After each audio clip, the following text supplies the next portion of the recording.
चोपड़ा तालुका के किसान इस वर्ष की शुरुआत से ही खेतों को लेकर आशावादी नजर आ रहे हैं। समय पर हुई मानसूनी बारिश के चलते अधिकांश किसानों ने समय पर बीज बोने का कार्य पूर्ण कर लिया और अब खेतों में निराई, गुड़ाई, छिड़काव और खाद का प्रयोग जैसे अनुवर्ती कृषि कार्य तेजी से जारी है।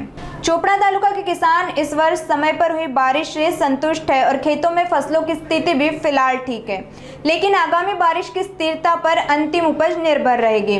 प्रगतिशील किसान मनोहर माली ने कहा है कि कर्ज माफी कोई स्थायी समाधान नहीं। उन्होंने राजनीतिक नेताओं पर केवल घोषणाएं करने और जमीनी क्रियान्वयन में विफल रहने का आरोप भी लगाया। इस बार क्षेत्र में दलहन फसलों की बुआई में भी वृद्धि दर्ज की गई, जिससे उत्पादन और आय में संतुलन आने की उम्मीद है। मी आता मूग आहे, माझ्याला सोयाबीन आहे, मक्का आहे, आपलं कापूस आहे, ऊस आहे। त्याच्यामुळे यंदा लवकर पावसाळा चालू झाला, त्याच्यामुळे पीक आजपर्यंत चांगले आहे, पण त्यापर्यंत आता पुढचे कोणी सांगू शकणार नाही। आता असा जो पाऊस चालू राहिला धीम धीम धीम धीम तर ते आगाम चांगला भरपूर येईल, नाही तर मग काही खरं नाही। दादा, पूर्वी आपल्या तालुक्यात मोठ्या प्रमाणावर मूग आणि उडीदची लागवड व्हायची। मध्यंतरी पाऊस जो अनियमित असल्यामुळे त्याची लागवड कमी झाली।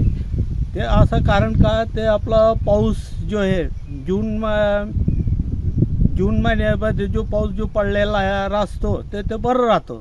मे जूनला जर ते जूनला जिथं पाऊस चालू झाला ते आगाम चांगला येतो आणि तो लोकांना वाटतं नाही आज लवकर पावसाळा चालू चला उडीद मूग असं टाकून द्या। आता तीच्या ते उतारा काही बसत नाही, त्याच्यामुळे तीळ काही कोणी पेरत नाही।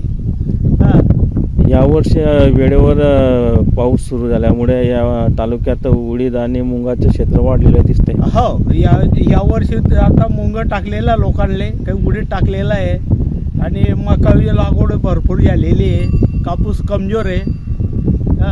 कापूसचं क्षेत्र कमी झालं। हो, कापसाचे क्षेत्र कमी झालं। त्या मागच्या वर्षी काय आहे 2-2 अडीच क्विंटल लोक शेतकऱ्यांना पिकले, काय त्याच्या मागे हे करेल माणूस। आणि भावही नव्हता, भावच्या ठिकाणाने बरोबर काही नाही।